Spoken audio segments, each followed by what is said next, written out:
Assalamualaikum warahmatullahi wabarakatuh. Alhamdulillahirabbil alamin. Nahmaduhu wa nasta'inuhu wa nastahdihi wa nastaghfiruh. Wa na'udzu billahi min syururi anfusina wa min sayyiati a'malina. May yahdihillahu fala mudilla lahu wa may yudlilhu fala hadiyalah. Nashhadu an la ilaha illallah wa nashhadu anna Muhammadan abduhu wa rasuluh. Allahumma salli ala sayyidina Muhammad wa ala alihi wa sahbihi ajma'in. Alhamdulillah, bersyukur pada Allah Subhanahu wa taala, salawat dan salam kepada junjungan besar Nabi Muhammad sallallahu alaihi wasallam. Alhamdulillah, hari ini kita bersama-sama lagi insya-Allah dalam sesi tadabbur harian insya-Allah. Hari ini kita akan bersama-sama di muka surat 205 insya-Allah kita akan bersama-sama di surah At-Taubah. Kita sebenarnya telah mula menghampiri kepada akhir surah Taubah. Beberapa muka surat lagi insya-Allah kita akan menamatkan surah Taubah. Jadi insya-Allah bersama-sama kita lihat hari ini daripada surah Taubah ayat 112 sehingga ayat 117 insya-Allah. Ayat 112 sehingga ayat 117. Dalam ayat ni secara ringkasnya, yang pertama Allah Subhanahu wa taala menyebutkan tentang sifat-sifat orang-orang yang Allah Subhanahu wa taala inginkan daripada kita semua. Bagaimanakah orang-orang yang Allah taala sayang kepada mereka. Itu perkara yang pertama. Yang keduanya, Allah Subhanahu wa taala sebutkan bahawa tidak bolehnya orang-orang yang beriman ini, mereka ini mengistighfarkan ataupun meminta keampunan kepada orang-orang yang mereka sayangi sekiranya orang tersebut telah sah bahawa matinya adalah dalam keadaan kufur. Itu perkara yang kedua. Perkara yang ketiga ialah Allah Subhanahu wa taala sebut sini ialah tentang penerimaan taubat daripada Allah Subhanahu wa taala terhadap beberapa sikap yang dilakukan oleh sebahagian daripada sahabat Nabi sallallahu alaihi wasallam semasa peperangan Tabuk. Jadi peperangan Tabuk ni sangat banyak kes-kes lah, kita kata keadaan-keadaan yang mana Allah Subhanahu wa taala sebutkan melalui dalam surah At-Taubah ni. Kita akan tengok sama-sama insya-Allah apakah dia perkara-perkara tersebut insya-Allah. Jadi sebelum kita teruskan, minta feedback daripada yang ada insya-Allah tentang suara dan juga tentang gambar. Insya-Allah kita tengok insya-Allah pada hari ini kita mulakan insya-Allah dengan ayat 112 insya-Allah. A'udzubillahi minasyaitonirrajim. At-taibun al-'abidun al-hamidun as-saihun ar-raki'un as-sajidun al-amirun bil ma'ruf wan-nahun 'anil munkar wal-hafizun li hududillah wa basyiril mu'minin. Sadaqallahul azim. Jadi ayat ini adalah menyambung daripada apa yang telah kita baca sebelum daripada ni, iaitu sifat-sifat yang Allah Ta'ala senaraikan di sini, sifat-sifat orang-orang yang Allah Ta'ala sayangi, Allah Ta'ala sukai. Apa dia? Yang pertama sekali ialah at-taibun. Allah Ta'ala kata at-taibun, iaitu orang-orang yang bertaubat orang bertaubat. Sifatnya bertaubat di sini artinya bertaubat daripada syirik dan juga daripada nifak. Maknanya Allah Ta'ala starting ni kerana Allah Ta'ala ni nak sangat ingin sangat, suka sangat kalau orang-orang yang melakukan kesalahan itu bertaubat kepada Allah Subhanahu wa taala. Tak kiralah mereka ni melakukan kesalahan apa, Allah Ta'ala akan terima selagi mana nyawa belum sampai ke halkum ataupun sebelum matahari naik daripada sebelah barat. Jadi kita bertaubat Jadi Allah Ta'ala sayang, suka kepada orang bertaubat. At-taibun Allah Ta'ala sebut. Yang keduanya al-'abidun. Al-'abidun artinya ialah orang-orang yang beribadat ataupun disebut oleh ulama tafsir sebagai orang-orang yang ikhlas dalam ibadah mereka. Al-'abidun iaitu mukhlisun fil ibadah. Dan kemudian al-hamidun iaitu orang-orang yang banyak memuji Allah Subhanahu wa taala. Tafsir kata fi kulli hal ala kulli hal, dalam keadaan semua keadaan. Sama ada mereka senang ke, mereka susah ke, maknanya mereka bukan hanya memuji Allah Subhanahu wa taala semasa mereka susah saja. Masa mereka senang saja, tapi masa susah mereka tak nak puji Allah Subhanahu wa taala, tak. Jadi kita alhamdulillah ala kulli hal. Maknanya kalau orang tanya kita kan apa khabar, kita akan jawab alhamdulillah. Kadang-kadang kita dalam keadaan sakit dan sebagainya, kita akan jawab juga alhamdulillah ala kulli hal. Artinya dalam semua keadaan segala puji bagi Allah Subhanahu Wa Taala. Jadi itu Al-Hamidun, orang-orang yang sentiasa memuji Allah Subhanahu Wa Taala. Dalam hadis, ada satu hadis ada disebutkan bahawa kalimah Alhamdulillah ini, dia ni memenuhi langit dan juga bumi. Dia ni memenuhi mizan. Jadi maknanya besar kata-kata tu. Kata-kata tu sebab apa? Kata-kata tu keluar daripada mulut seorang hamba nak menunjukkan kepada apa yang ada dalam hatinya. Bukan hanya kata-kata saja, bukan hanya kata-kata yang tidak disedari, bukan. Tapi makna kata-kata pujian kepada Allah atas apa yang ada dalam hati mereka. Jadi hendaklah diiringi dengan kata-kata hati, bukannya hanya kata-kata mulut bibir saja kan, yang mungkin tidak disedari mungkin kan. Sebagaimana kita biasanya kalau orang Melayu, kita kata apa-apa janji insya-Allah, kalau apa-apa insya-Allah, kita pergi kadang-kadang bagi salam tanpa disedari. Jadi kita tak nak kita buat satu benda ni tanpa disedari, apa pun hanya sebagai lumrah saja, sebab janji biasa saja, insya-Allah kan. Tapi kita tak sedar, tapi hendaklah kita kata dalam keadaan sedar. Jadi begitu juga Al-Hamidun ni maknanya orang-orang yang sentiasa memuji, iaitu dia memuji Allah Subhanahu Wa Taala, bukan hanya mulutnya memuji tapi hatinya tidak sedar. Yang seterusnya adalah As-Saihun. Bahasa maksud asal ni As-Saihun ni ialah orang-orang yang maknanya mengembara, bukan berada di rumah saja, orang travel, iaitu berjalan. Jadi apa maksud di sini? Ada dua maksud As-Saihun di sini. Yang pertamanya ulama kata ialah As-Saimun, puasa, orang-orang yang berpuasa. Ada satu pendapat lagi dalam tafsir juga, semua tu berdasarkan kepada hadis yang kata berpuasa pun. As-Saihun makna berpuasa, mengembara tu berpuasa ialah kerana mereka ni meninggalkan. Kalau orang yang mengembara, dia meninggalkan tempat, tapi kalau berpuasa dia meninggalkan perasaan dia, meninggalkan keinginan dia. Lalu kenapa? Kerana Allah Subhanahu Wa Taala. Itu jadi ada hadis dia As-Saimun maksud dia. Tapi ada hadis juga mengatakan bahawa siyahah ummati al-jihad.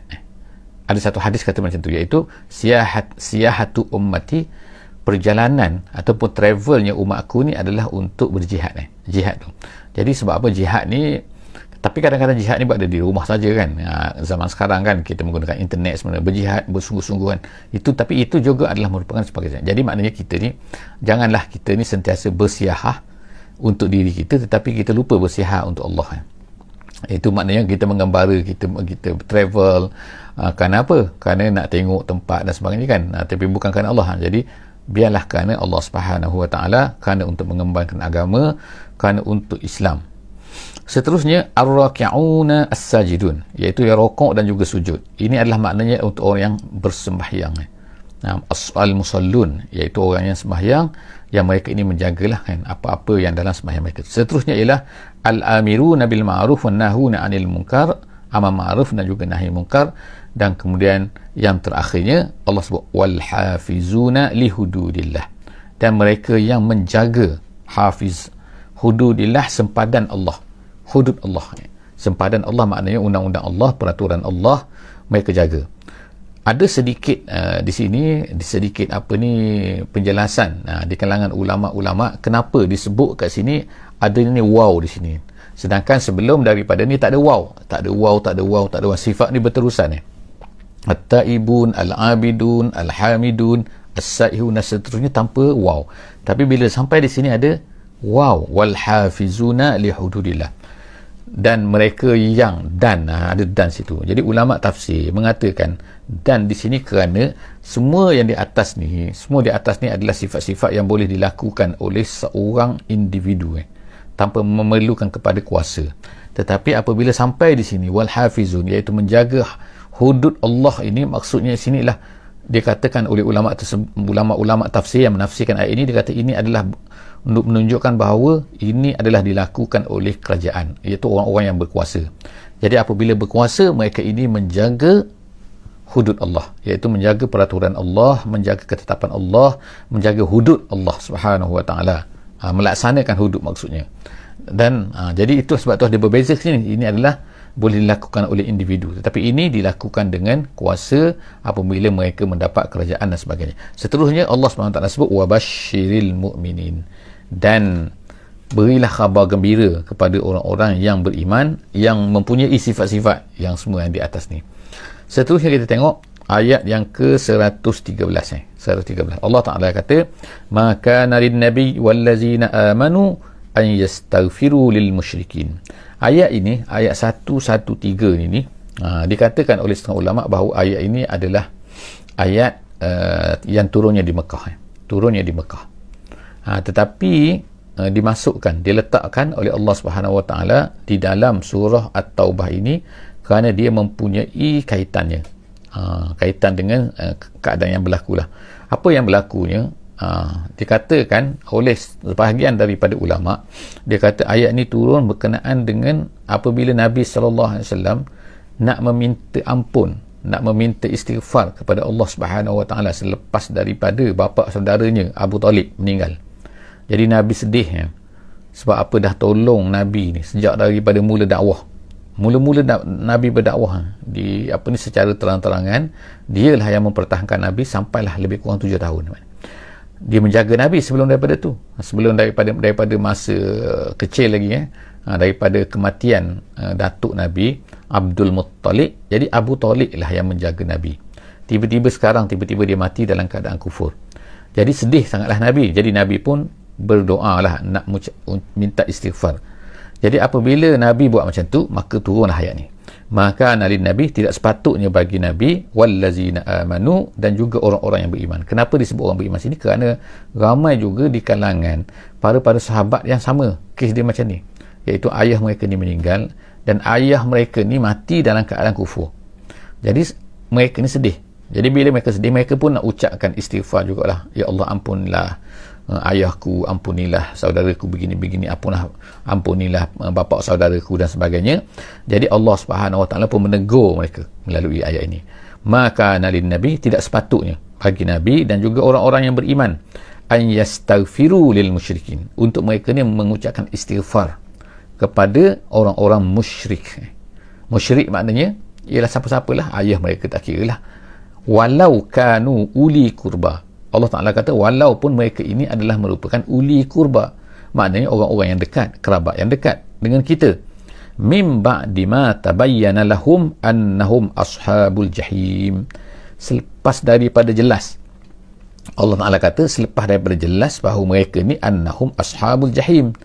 Allah Ta'ala terus sebut kan, maknanya kalau kafir, maknanya kalau tak beriman, kalau musyrik, mati dalam keadaan syirik, mereka ni ashabul jahim. Bukan kita lah yang sebut kan. Maknanya ialah Allah Subhanahu Wa Taala yang sebutkan bahawa mereka ni akan masuk neraka. Kenapa? Mereka mati dalam keadaan kufur. Seterusnya kita tengok kemudian adalah orang kemudian akan bertanya ataupun di kalangan sahabat-sahabat ni yang mengetahui cerita Nabi Ibrahim. Nabi Ibrahim ni dia ni telah istighfar kepada ayah dia. Jadi apa yang tak boleh di sini, kalau ikutnya kita tengok kan, kalau mereka ni masih hidup macam mana, boleh tak kita minta something, minta sesuatu kepada Allah Subhanahu Wa Taala supaya begini dan begini. Yang Allah Ta'ala sebut ni dalam ayat 113 ni, kalau mereka tu mati mim ba'di ma tabayyan, maksudnya selepas daripada jelas apa? Annahum ashabul jahim, maknanya mereka tu mati syirik. Mana itu maksud dia bila kata maksud jelas tu. Jadi sekarang ini ayat 114 Allah SWT kata pula nak cerita pasal Nabi Ibrahim. Wa ma kana istighfalu Ibrahim, dan tidak adalah Allah Ta'ala kata istighfarnya Nabi Ibrahim li abihi, terhadap ayahnya. Jadi ceritanya Nabi Ibrahim ini pernah meminta kepada Allah Subhanahu Wa Taala. Dia kata macam ni. Jadi dia kata apakah betul Nabi Ibrahim ni istighfar untuk ayah dia selepas daripada mati? Jadi Allah Ta'ala jelaskan sini sebenarnya tidak.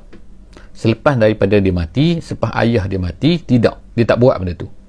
Habis tu yang dia pernah istighfar untuk ayah dia tu bagaimana? Sebenarnya ceritanya ialah illa an mawa'idatin wa'adaha iyahu. Allah Ta'ala sebut sini, iaitu sebenarnya itu hanyalah janji Nabi Ibrahim untuk meminta ampun untuk ayah dia kepada Allah Subhanahu Wa Ta'ala jika sekiranya ayah dia tu beriman.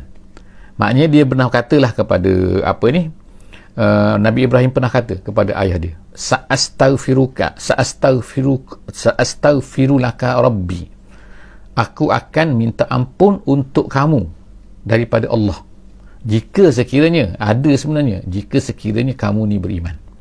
Jadi maknanya janji Nabi Ibrahim kepada ayah dia bahawa dia ni akan minta istighfar kepada Allah untuk ayah dia jika sekiranya ayah dia itu beriman. Tapi tengok-tengok apa yang berlaku. Apa yang berlaku ialah yang kita tengok ayat selepas daripada tu. Dia kata falamma tabayyan, selepas daripada jelas lahu untuk Ibrahim annahu aduwwun lillah, bahawa dia tu adalah musuh Allah. Jadi kalau kita tengok sini, maknanya Allah Subhanahu Wa Taala meletakkan label ayah Nabi Ibrahim adalah aduwullah, musuh Allah. Kenapa seseorang yang tak beriman tu dia ni sebenarnya musuh Allah? Kerana mereka ni seolah apa dah jelas ni, apabila dah jelas sebab Nabi Ibrahim dah explain semua dah cerita semua dah kepada bapa dia tu semua tentang, tapi ayah dia tetap juga menolak iman. Jadi seseorang yang menolak iman setelah daripada jelas setelah diceritakan habis-habis tapi tolak juga, jadi Allah Subhanahu Wa Taala kata dia adalah aduwullah. Kenapa dia nak marah sangat kepada Allah? Jadi Allah Taala kata melabelkan mereka itu sebagai musuh Allah. Kerana dah jelas tapi mereka tak nak terima juga tak nak terima bahawa mereka ni adalah diciptakan oleh Allah, mereka diberi rezeki oleh Allah, tapi kenapa mereka tolak juga? Jadi Allah Subhanahu Wa Taala kata mereka ini aduwwun lillah. Maka apa yang dibuat oleh Nabi Ibrahim, tabarra'a minhu. Tabarra'a maknanya ialah melepas diri.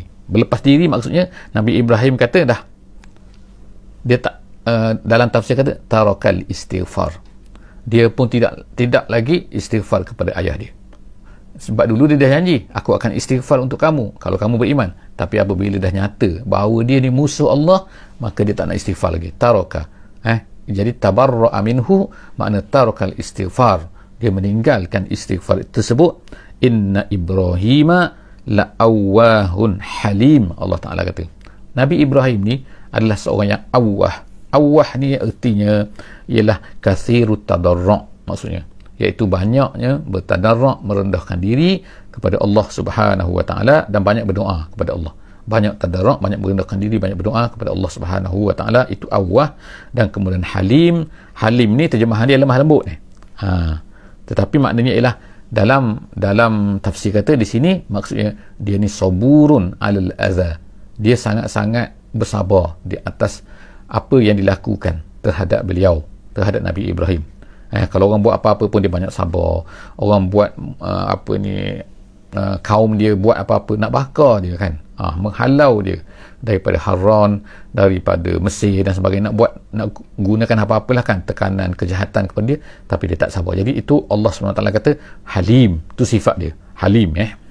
Kemudian ayat 115 kita akan tengok Allah Subhanahu Wa Taala kata wa ma kana Allah liyudilla qauman ba'da iz hadahum hatta yubayyina lahum ma yattaqun innallaha bikulli syai'in alim. Allah Subhanahu Wa Taala sebut sini wa ma kana Allah liyudilla, Allah Subhanahu Wa Taala tidak akan menyesatkan satu kaum ba'da iz hadahum, selepas daripada mereka dah diberi hidayat. Maknanya selepas kalau seorang tu telah diberi hidayat oleh Islam, kemudian hatta yubayyin, maknanya kalau Allah Ta'ala tu beri hidayat kepada dia dan kemudian yubayyin, menjelaskan. Memanglah kalau kita kata Allah Ta'ala sebut di sini menjelaskan sebenarnya, tapi yang bekerja tu ialah manusia. Maksudnya manusia lah Allah Ta'ala minta daripada manusia, iaitu orang-orang yang beriman ni supaya menyampaikan Islam itu. Jadi tapi yang memberi kefahaman itu Allah Subhanahu Wa Taala, yang memberi menetapkan semua itu Allah Subhanahu Wa Taala. Jadi Allah Taala cerita sini bahawa Allah Taala akan jelaskan. Jadi apabila Allah Taala dah jelaskan sesuatu benda kepada orang itu supaya mereka takut, maknanya yattaqun yubayyina lahum ma yattaqun, sini apa yang sepatutnya mereka takut. Sepatutnya mereka ni bertakwa, sepatutnya mereka takut pada Allah.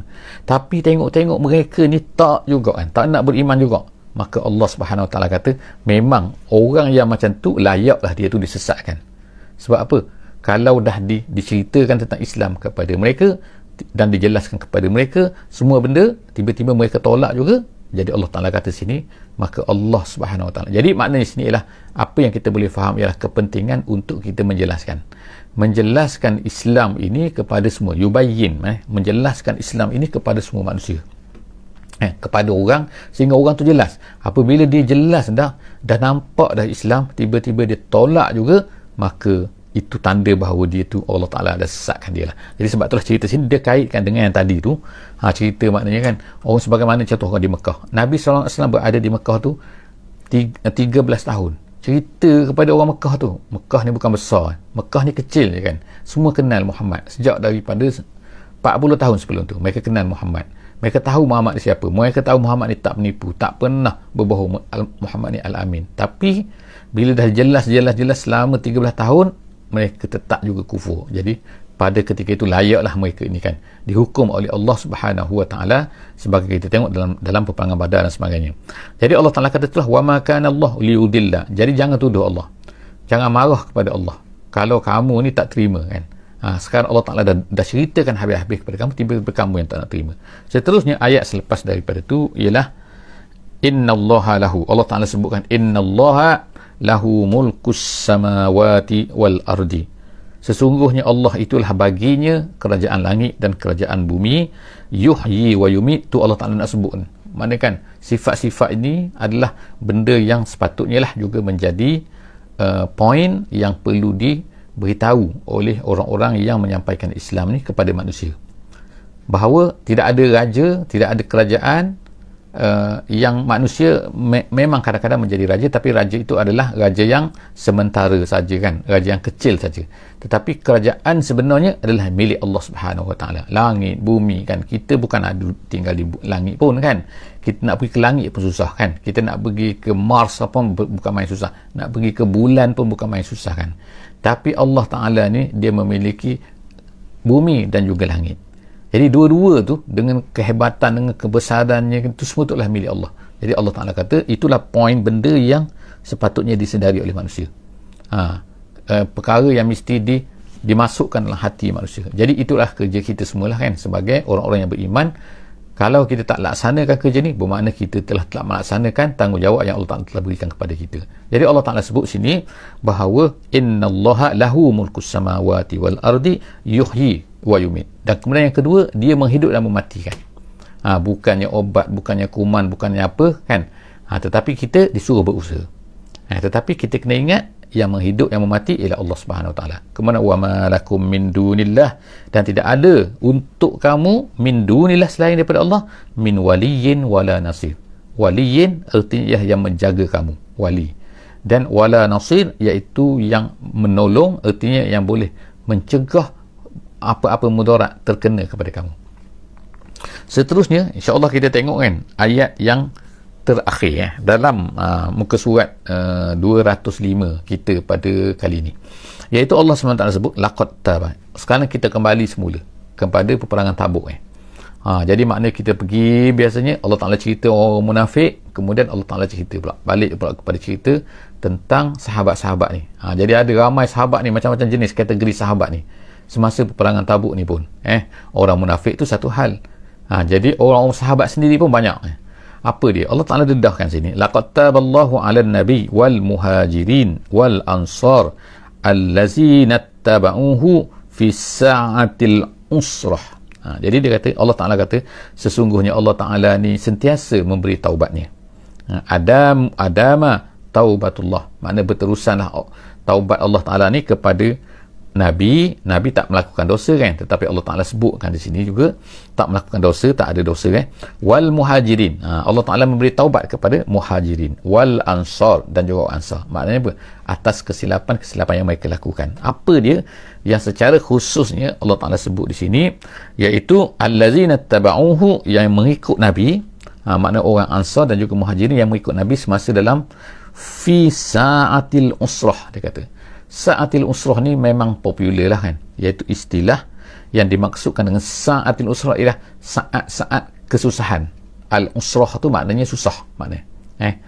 Dikatakan susah ni, dinamakan susah kerana sebagaimana yang kita sebut, pada masa tu musim sangat panas, untanya sedikit, makanannya sedikit, yang dibawa oleh para sahabat. Jadi bayangkan ramai sahabat pada masa tu, kurma tu, siapa-siapa yang buat kurma dia akan berkongsi dengan kawan dia. Sebiji kurma dibelah dua, sekerat untuk dia dan sekerat lagi, separuh lagi adalah untuk sahabat dia.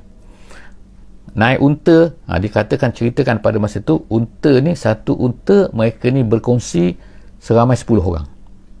Jadi imagine bukan unta tu boleh naik 10 orang atas unta tu, tapi makna bergilir-gilir, maknanya aku naik, yang kedua naik, yang ketiga nak sampai yang ke-10 tu, macam kita main, kita katakan main kutu tu kan, nak berpusing-pusing tu kan, tapi ni 10 orang naik satu unta kan, bertukar-tukar, bergilir-gilir. Jadi bayangkan yang 9 orang lagi tu kan terpaksa berjalan kaki, terpaksa sampai hancurlah kasut mereka dan sebagainya kan, musim panas.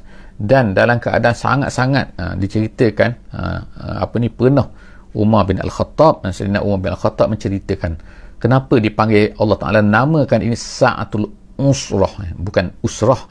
Kalau Usrah tu keluarga, ni Usrah, Sa'atil Usrah, dipanggil perang Tabuk ni. Kerana diceritakan pula itu kerana panas sangat, dahaga sangat pada masa tu. Sahabat-sahabat rasa macam nak mati ni, tercekik kan, sangat-sangat dahaga kan. Mereka mencari air tak ada. Jadi adalah pada masa tu dikatakan sehingga ada sahabat tu menyembelih unta. Jadi mereka ni sampai ambil semua apa benda cecair-cecair yang ada pada unta tu. Mereka belah perut unta tu, apa saja cecair mereka akan minum. Sebab apa? Tersangat-sangat dahaga. Tu dahsyatlah nak ceritakan Jadi kita cerita kat sini, kita kata kat sini ialah maknanya keadaan pada masa tu ialah Sa'atil Usrah mim ba'dima. Jadi sebab itulah pada masa tu syaitan pun datang kepada para sahabat ni kan, menggoda-goda, mengatakan, menyebabkan ada di kalangan para sahabat tu terfikir, betul ke Islam kita ni, betul kan kalau Allah Ta'ala janjikan kepada kita kepada kebaikan, kemenangan, kenapa kita berakhirat? Ada timbul dalam perasaan beberapa sahabat lah keadaan macam tu. Jadi sebab itulah Allah Subhanahu Wa Ta'ala tafsir kata menyebutkan perkara ni, iaitu apa? Dia kata pada masa Sa'atil Usrah ni mim ba'dima kada yaziru qulubu fariqim minhum, maknanya selepas daripada hampir-hampir, dia kata kada yaziru tu maknanya cenderung hati sebahagian satu kumpulan daripada kamu, daripada orang-orang yang beriman tu, ada yang dah mula hati tu dah mula goyang-goyang sikit, mula rasa syak dan sebagainya lah. Tetapi Allah Subhanahu Wa Ta'ala sebut selepas daripada tu summa taba alaihim, sebenarnya Allah Ta'ala nak uji saja kesusahan-kesusahan itu, tapi oleh kerana keadaan yang sangat dahsyat tu, maka Allah Ta'ala mengampunkan mereka. Laqad summa taba alaihim, kemudian Allah Ta'ala memberi taubat kepada mereka. Innahu bihim raufur rahim, sebenarnya Allah Ta'ala tak nak menzalimi hamba ni, dia ni sangat-sangat rauf dengan mereka ni, dan juga rahim, sangat-sangat menyayangi mereka. Jadi setakat itulah alhamdulillah kita baca pada hari ini muka surat 205. Jadi insya-Allah kita akan datang, kita akan masuk pula ayat 118, insya-Allah 118, iaitu muka surat 206 insya-Allah kan. Dan kita akan tengok pula perkataan taubat yang menjadi nama kepada surah ni akan disebutkan dalam ayat seterusnya, iaitu 206 insya-Allah. Aqul qauli hadza wa astaghfirullahal azim li wa lakum wa billahi taufiq wal hidayah. Wassalamualaikum warahmatullahi wabarakatuh. Bismillahirrahmanirrahim. Wal 'asri innal insana lafi khusr illa allazina amanu wa 'amilus solihat wa tawasaw bil haqqi wa tawasaw bis sabr.